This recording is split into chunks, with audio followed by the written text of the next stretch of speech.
Télé 50, simplement congolais.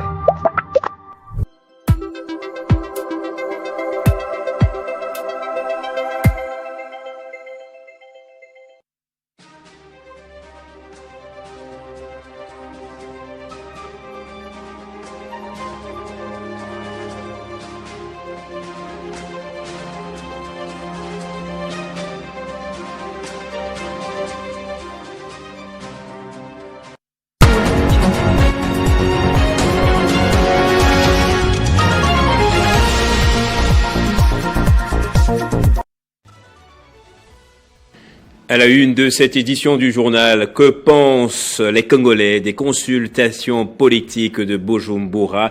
Nous leur avons posé la question dans ce journal. Elles sont à la base, ces consultations, d'une forte polémique sur la toile. Suite au report annoncé de la marche de l'opposition prévue ce 8 juillet, la démarche burundaise divise déjà le peuple congolais, vous le verrez. À la une, également, la riposte contre Ebola connaît ses premières perturbations en Ituri. Des prestataires locaux ont déclenché une grève pour réclamer leurs primes, paralysant déjà certaines activités essentielles de surveillance et d'investigation. À Bunia, la colère s'est exprimée par des pneus brûlés devant l'hôpital général de Rwampara. Bonsoir à tous et bienvenue dans ce journal. Que pensent les Congolais des consultations politiques tenues lundi à Bujumbura? C'est la question qui nous intéresse en début de ce journal. En effet, le président Évariste Ndayishimiye, en sa qualité de président en exercice de l'Union africaine, a reçu à tour de rôle les principaux leaders de l'opposition regroupés au sein de la coalition C64, ainsi que de représentants de l'église opposition. L'opposition plutôt qui a dû reporter sa manifestation, a promis de faire une restitution à son retour au pays. Ces tractations rencontrent-elles l'assentiment des Congolais? Nos reporters ont interrogé des acteurs politiques et quelques Quinois. Faire preuve de flexibilité et accepter le dialogue, tel est l'appel du président burundais et président en exercice de l'Union africaine à l'endroit des opposants et hommes d'église invités à Bujumbura. Mais dialogue sous format de Kinshasa ou de la conférence épiscopale nationale du Congo. Interrogé à ce sujet, un responsable de la coalition 64 n'a pas donné des détails quant à ce. La démarche burundaise peut-elle s'avérer salvatrice?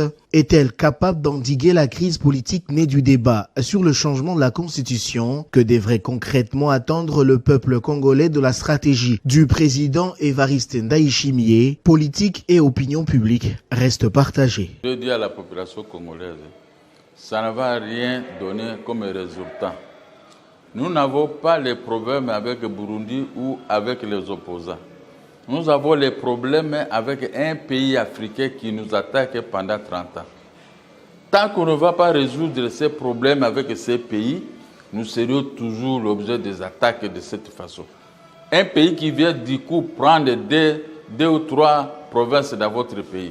Et vous croyez que ce pays-là s'amuse avec vous? Ce pays est en train de vous couler de gré ou de force.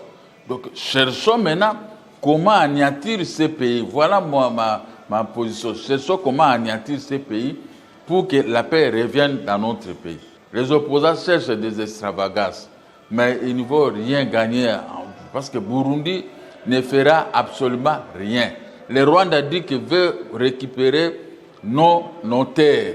Quand quelqu'un a l'idée de récupérer vos terres, il a déjà récupéré au moins 3 provinces dans notre pays. Mais est-ce que nous pouvons nous contenter d'aller faire la distraction avec les opposants? Les opposants cherchent des extravagances. Ils ne cherchent pas la paix dans notre pays, ils cherchent seulement des extravagances. Mais entre-temps, le peuple est en train de mourir dans notre pays.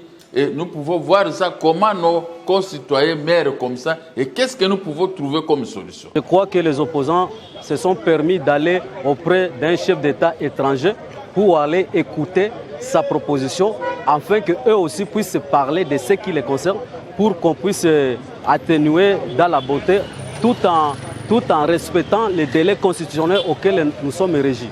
Situé à l'est de la République démocratique du Congo, le Burundi entretient des bonnes relations avec Kinshasa, comme en témoigne la récente visite d'État de son président à Kinshasa, la capitale, ainsi que la présence de ses troupes dans l'est du pays, dans le cadre des accords bilatéraux avec Kinshasa et de la communauté d'Afrique de l'Est. Après l'échec de la médiation angolaise, Bujumbura pourra-t-elle lever le goulot d'étranglement? L'opposition congolaise, tant critiquée après le report de sa marche prévue ce 8 juillet 2026 pour dire non au changement de la Constitution, n'entend pas reculer d'un iota. Entre-temps, la loi sur le référendum qui a déjà été validée par le Parlement n'attend plus que sa promulgation imminente par le président de la République.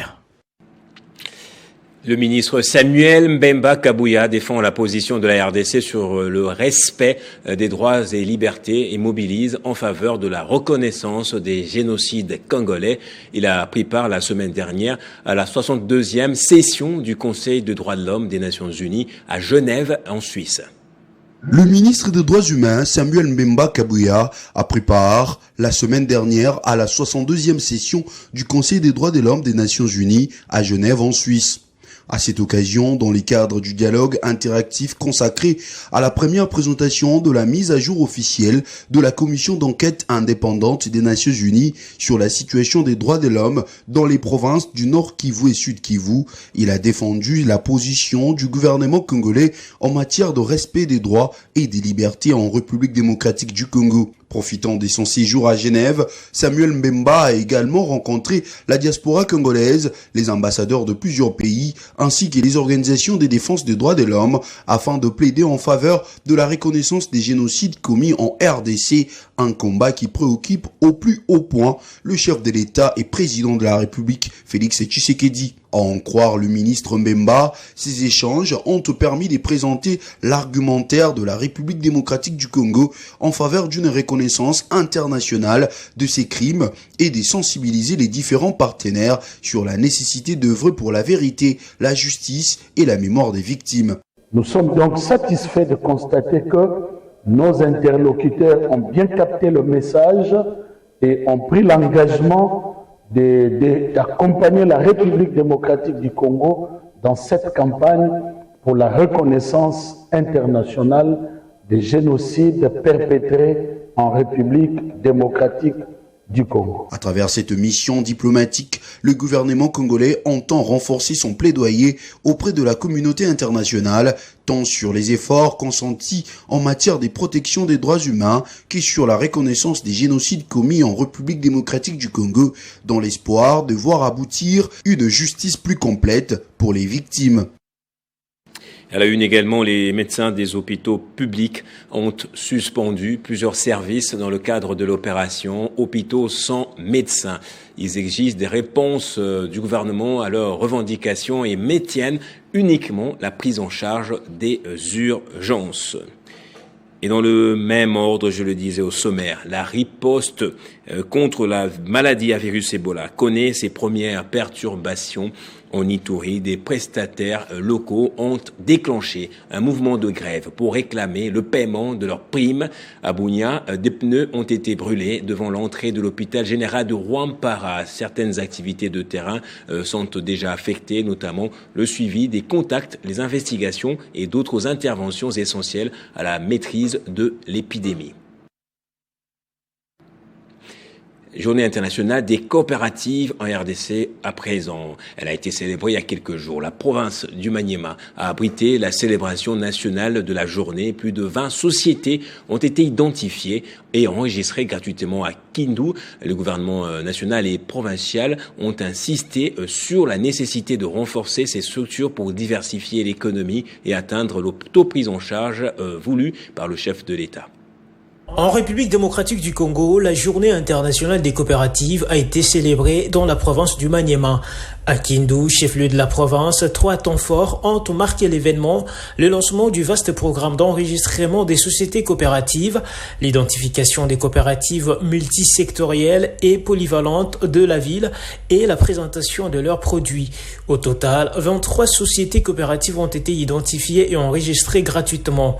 Le ministre d'État du Développement rural, Grégoire Moutial-Moutombe, a insisté sur la nouvelle approche d'appui aux coopératives. Nous sommes au développement rural pour une seule chose, réaliser la volonté de notre chef de l'État qui a voulu à ce que nous puissions appuyer autrement les coopératives qui sentent que nous sommes venus avec une nouvelle approche d'appui pragmatique, travailler à proximité des coopératives, aider les coopératives, les pousser à aller de l'avant, les encourager. Pour le gouverneur de la province du Maniema, Moïse Moussa Kabouankoubi, le choix de sa province pour la célébration de la journée des coopératives est un honneur. Je dois avouer que je ne savais pas qu'on avait autant de coopératives dans notre province, sur base des conseils nous donnés par son Excellence, Monsieur le ministre d'État en charge du développement rural. Nous pensons que nous devons maintenant donner du contenu à ces coopératives pour qu'elles puissent participer au développement socio-économique de notre province. Pendant 2 jours, les participants à la célébration de la Journée internationale des coopératives ont bénéficié de sessions de formation et d'échanges visant à renforcer leurs capacités. Je dirais à d'autres qui traînent de pouvoir se lancer dans des coopératives et beaucoup plus multisectorielles comme on nous a exhorté ici et polyvalentes. Les activités ont pris fin par une visite guidée des stands d'exposition conduite par le ministre d'État Grégoire Moutial-Moutombe et les membres de sa délégation. Dans la foulée de la découverte des cuivres dans le Kasaï et du lancement du projet MICA, le directeur général du SAEMAP continue de mobiliser les énergies pour tirer profit de cette nouvelle manne en faveur de la République et des exploitants miniers artisanaux. Jean-Paul Kapongo a annoncé une tournée dans le Grand Katanga avec les ministres provinciaux des mines du Kasaï oriental et du Kasaï central qui sont ici à Kinshasa. Objectif affiché, importer le modèle katangais de l'exploitation cuprifère au Kasaï. C'était dans le cadre d'un café de presse organisé cette fois dans les locaux du SAEMAP. C'est grâce aux exploitants miniers artisanaux que ces gisements ont été découverts. Fier de cette trouvaille par les personnes qui l'encadrent, le DG du SAEMAP a décidé de prendre les taureaux par les cornes en annonçant une tournée dans le Grand Katanga avec les ministres des mines du Kasaï oriental et du Kasaï central venus à Kinshasa sur son invitation express. Objectif, apprendre du modèle katangais pour l'importer au Kasaï. Tout est prioritaire pour le moment. Moi, je pense que l'ANUBA, c'est une société industrielle. C'est lui qui a fait les premiers pas en signant les JV avec la société MICA. Mais de l'autre côté, le DG du SAEMAP, en tant que sentinelle du secteur artisanat, il ne laisse pas seulement que les industriels évoluent, il veiller sur les artisanaux qui sont les propriétaires de leurs mines. Parce que ce sont eux qui ont découvert le jugement. Et je défends leur cause auprès du ministre des Mines et auprès des élus du peuple, pour que ces artisanaux soient protégés dans leurs droits. L'autre objectif de cette importante rencontre avec la presse, demander au gouvernement pour le SAEMAP les 16% des droits de superficie afin de mieux préparer l'institution à capitaliser sur le cuivre découvert. Nous devons construire des ponts, on a besoin d'autant. Nous devons construire des toilettes publiques, là où d'ailleurs nous avons déjà avancé suffisamment dans cette question parce que le SAEMAP a pu signer même des partenariats avec des sociétés d'assurance. Vous voyez, dans le cas d'assurance, ça pourra beaucoup nous aider pour assurer beaucoup plus. Nous sommes encore dans la phase des artisanaux, mais il faut y avancer. Nous sommes en dialogue permanent avec les assureurs pour que ça ne soit pas tout simplement les artisanaux qui tombent en cas de sinistre ou en cas d'éboulement, mais que ça puisse être élargi vers les femmes des artisanaux et leurs enfants. Avec les cuivres du Kasaï, longtemps terre de diamants, la RDC ouvre une nouvelle page de son histoire minière, celle d'un territoire qui espère enfin transformer ses richesses enfouies en prospérité partagée. En mission de travail à Lubumbashi, le ministre du Commerce extérieur, Julien Paluku, et le ministre intérimaire de l'Industrie, Justin Kalumba, ont co-présidé la cérémonie de pose de la première pierre des futures usines de production de lubrifiants industriels et de câbles électriques souterrains de la société Mining Engineering. Ce projet industriel marque une nouvelle étape dans le développement de la transformation locale et le renforcement des capacités de production du pays.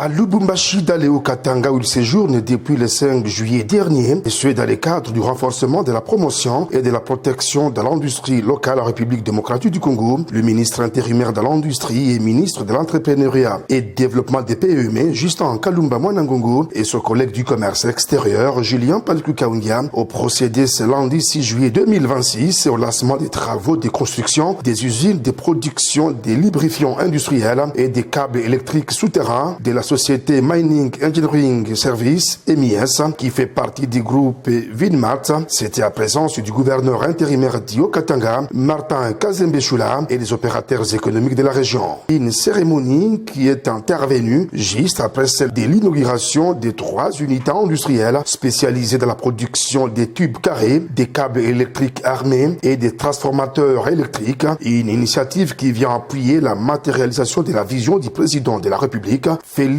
Tshisekedi Tshilombo, celle de la souveraineté économique et industrielle de la République démocratique du Congo, qui s'est désormais engagée à transformer localement ces matières premières avant l'exportation pour ainsi créer de la valeur ajoutée. Au nom du gouvernement, le ministre intérimaire de l'Industrie a jeté des fleurs à la société MIS.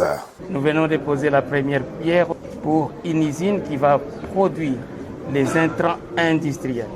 On va voir comment les huiles usées vont être recyclées et revitalisées pour être réutilisées. Ces unités industrielles seront protégées par le gouvernement congolais, et cela dans le cadre de la sauvegarde de l'industrie locale, a rassuré de ce côté le ministre du Commerce extérieur, Julien Paluku-Kaungia. On ne va plus importer en sortant des milliers et des milliers de devises vers l'extérieur, en créant des emplois chez les autres, mais désormais, on produit localement.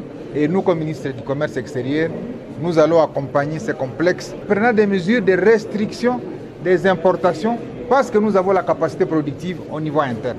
Ce mardi 7 juillet 2026, ces 2 membres du gouvernement souminois et l'autorité provinciale du Haut-Katanga se sont rendus au poste frontalier de Kasumbalesa à la frontière avec la Zambie.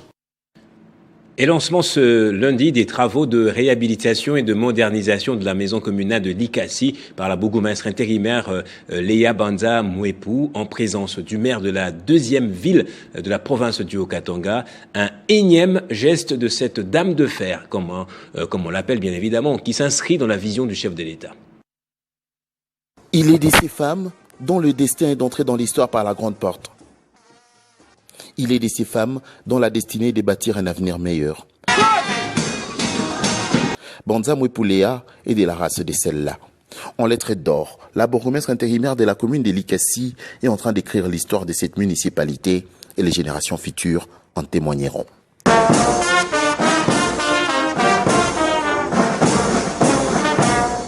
Mardi 7 juillet 2026, une date qui va désormais symboliser le renouveau dans la commune de Likasi avec le lancement officiel des travaux de réhabilitation et de modernisation de la maison communale.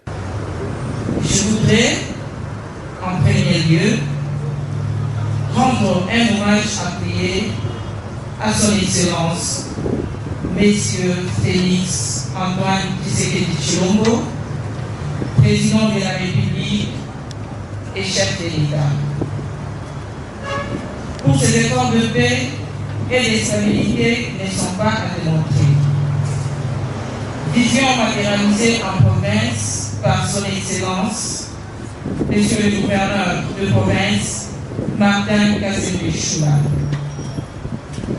Je remercie très sincèrement Monsieur le maire de la ville de Likasi, qui nous honore de sa présence au lancement officiel de ces travaux. Banza Mwepu Léa étale sa vision. Les travaux dont nous lançons aujourd'hui l'exécution constituent l'une des principales réalisations de cette vision. Il importe sur la réhabilitation du bâtiment administratif, la construction de bureaux de services techniques et des toilettes modernes. Cette réalisation est l'œuvre d'une gestion saine et rigoureuse des ressources publiques, a précisé Banza Mwepu Léa. On va parler à présent de la publication des résultats de l'Exeta. Depuis le 5 juillet, plus de 9 provinces, y compris le district de Moamba, ont vu leurs résultats ou les résultats de l'Exeta 2026 être publiés. Et à Chuapa 1 et 2, un élan de gratitude et de reconnaissance se fait sentir après la prise en charge des frais de l'Exeta par le ministre d'État en charge des relations avec le Parlement, Guy Luando Mboyo. Boende, soulagement et reconnaissance au sein de la population de la Chuapa au lendemain de la publication des résultats de l'examen d'État édition 2026. Les témoignages des gratitudes s'y multiplient à l'égard de Guy Luando Mboyo, ministre d'État en charge de relations avec le Parlement. À l'origine de cet engouement, le financement intégral de frais de participation pour plus de 8000 finalistes de la province de la Chuapa. Cet acte de philanthropie, salué par les familles et les acteurs éducatifs locaux, a permis à des milliers de jeunes de présenter leurs épreuves dans la sérénité. Je suis vraiment dans la joie, je suis ravi de la joie de voir comment les enfants ont reçu leurs résultats. Ils étaient dans l'ambiance festoyée, comment ils ont souffert pour les études depuis la primaire jusqu'au niveau des secondaires. Et chose grave aussi que je peux aussi encourager, remercier, puisqu'il faut encourager de bonnes choses. J'apprécie tout d'abord le ministre d'État, l'excellence Guy Luando Mboyo, pour ces gestes-là louables qu'il a fait à nos enfants de la province de la Chuapa. Je suis tellement heureuse et à cet effet, je remercie l'Éternel Dieu Tout-Puissant qui nous a soutenus en nous combattant. On a bien voulu dire merci ce matin pour tout. En fait, je remercie aussi Guy Luando Mboyo. Tu vois ce poudre que j'ai tenu. J'ai même voulu vous mettre, malgré vous n'êtes pas là pour vos efforts que vous avez fournis pour nous les finalistes. Vous nous avez rendu service de nous offrir l'argent. Comme moi, j'ai bel et bien souffert pour avoir cet argent malgré. Tu nous as donné, que Dieu te bénisse là où vous êtes. Et nous, Chuapa 1 et Chuapa 2, nous vous remercions. Soyez bénis. Pour de nombreux observateurs locaux, cette initiative citoyenne vient d'alléger durablement les fardeaux financiers des ménages et s'inscrit désormais comme une action marquante dans l'histoire de cette province. On va parler à présent de cette mobilisation populaire qui a eu lieu le samedi dernier dans la plaine de la Ruzizi. Des milliers de militants et sympathisants de l'UDPS Tshisekedi ont répondu à l'appel de Maître Touye Kaindo François, cadre du parti et fils de la région. Au cœur de son intervention, l'accord de paix de Washington, le débat sur la réforme de la Constitution, le vivre ensemble et le renforcement des structures du parti avec la remise officielle des clés du nouveau bureau de la section de Kiliba. Les autorités locales et plusieurs notables ont pris part à cette rencontre politique marquée par une forte mobilisation populaire. Kiliba, dans la plaine de la Ruzizi, a vibré ce samedi 4 juillet au rythme d'un grand meeting populaire. La population de Kiliba, Sangé, Kawizi et environ s'est mobilisée massivement pour accueillir M. Touye Kaindo François, fils de la région, cadre de l'UDPS Tshisekedi et premier vice-président fédéral de la Fédération rurale Uvira-Fizi. Arrivé en début d'après-midi, accompagné de son épouse et d'une forte délégation de cadres du parti, l'orateur a été accueilli dans une ambiance XXL, chants, slogans et drapeau de l'UDPS Tshisekedi. Dans son adresse, M. Touye Kaindo François a développé 3 axes majeurs.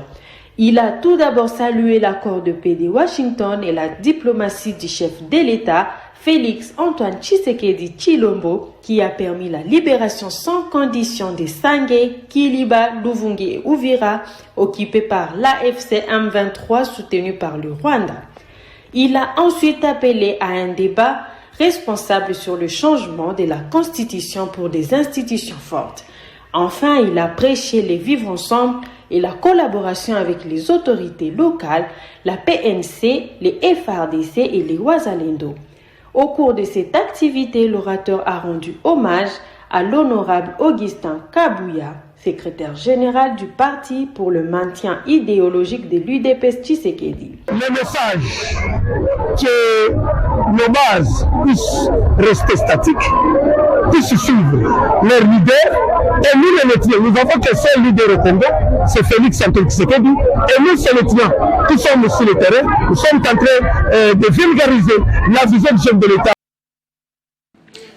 À Kinshasa, de retour donc dans la capitale. Ce mardi, l'UCOP+, en partenariat avec le programme national multisectoriel de lutte contre le VIH-Sida, a organisé une matinée de plaidoyer sur l'accès aux soins et aux services de santé de qualité sans discrimination ni stigmatisation en faveur des populations clés, notamment des personnes transgenres. La rencontre s'est tenue à l'hôtel African Palace dans la commune de Lingwala. La cérémonie a été ouverte par le secrétaire exécutif national adjoint du PNMLS, le docteur Bernard Moussiki. Cette matinée, qui a réuni des autorités sanitaires ainsi que de partenaires techniques et financiers, visait à renforcer l'engagement des décideurs afin de garantir une meilleure prise en charge des comorbidités liées au VIH. Selon une enquête menée par l'UCOP+, les maladies sont transmissibles 62%, les infections sexuellement transmissibles 53%, et la tuberculose, 34%, constitue le principal comorbidité chez les personnes vivant avec handicap.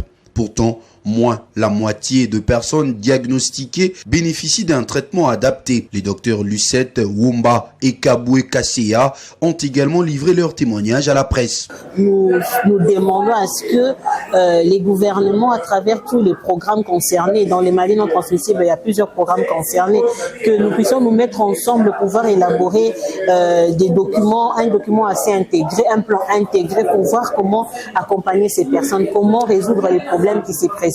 Notre plaidoyer aujourd'hui a été pour donner ces espaces, pour informer les institutions du programme national de santé sur ces difficultés que rencontrent les personnes trans dans la prise de soins, et aussi donner l'opportunité à des organisations identitaires de travailler ensemble avec le programme national de santé et les partenaires, tout ce qui concerne les personnes trans en RDC, pour avoir plus d'informations le concernant. À l'issue de cette rencontre, un comité de pilotage a été mis en place afin de coordonner les actions des plaidoyers et de renforcer la sensibilisation des décideurs en faveur d'un meilleur accès aux soins pour les populations clés.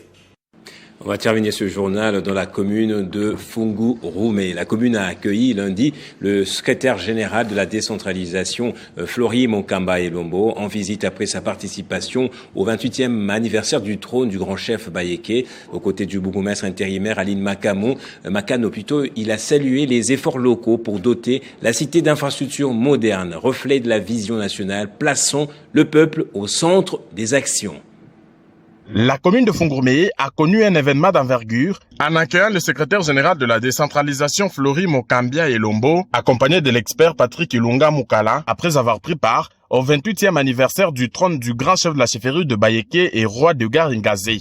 Sous l'hospitalité locale, le haut responsable a été reçu par le bourgmestre intérimaire l'honorable Aline Makano Chilombo, avec qui il a eu un tête-à-tête empreint de cordialité et de visions communes pour le développement de cette entité territoriale décentralisée. Profitant de cette halte, monsieur Flori Mukambia Elombo, accompagné de madame Makano, a visité la salle polyvalente en phase d'équipement comprenant une salle de fête de près de 300 personnes assises, des bureaux et une terrasse construite selon les standards internationaux. Cette infrastructure illustre la volonté et la dynamique de l'exécutif communal. La salle, appelée à devenir un véritable centre de rayonnement culturel et social, témoigne de la détermination de madame Makano à inscrire Fungourmé dans la modernité tout en suivant les orientations de la gouverneure du Lualaba Fifi Masuka Saini, qui elle-même traduit la vision du chef de l'État congolais Félix Tshisekedi, placer le peuple au centre des actions.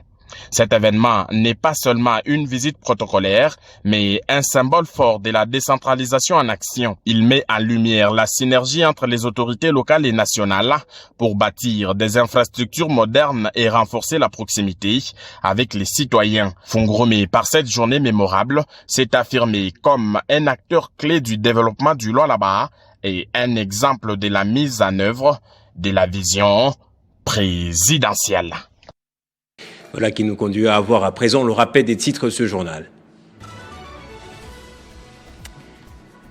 Que pensent les Congolais des consultations politiques de Bujumbura? Nous leur avons posé la question dans ce journal.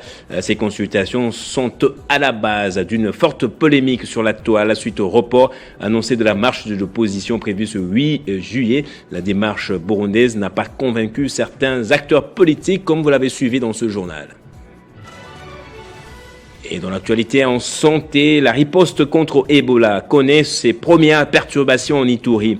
Des prestataires locaux ont déclenché une grève pour réclamer leurs primes, paralysant déjà certaines activités essentielles de surveillance et d'investigation à Bunia. La colère s'est exprimée par des pneus brûlés devant l'hôpital général de Rwampara. Voilà, c'est par ici que va se refermer ce journal. Merci à vous tous pour votre attention. L'actualité continue sur Télé 50.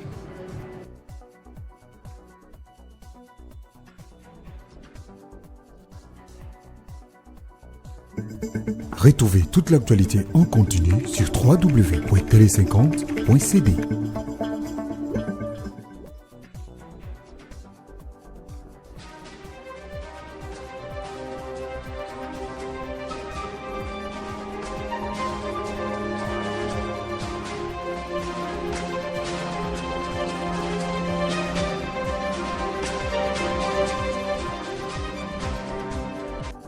Communiqué officiel numéro 01 DGRK CM KKG 009 LSN 2026 faisant suite aux dispositions contenues dans la lettre référencée SC 535 GPK mine.fin.eco.num CR KKS 2026 du 1er juillet 2026 de son Excellence Monsieur le ministre provincial des Finances, Économie et Numérique, transmettant officiellement aux chargés des missions les arrêtés portant création de 2 régies financières provinciales, notamment la Direction Générale des Impôts Provinciaux des Kinshasa, DGIPK en sigle, et la Direction Générale des Droits, Taxes et Redevances des Kinshasa, DGTK en sigle.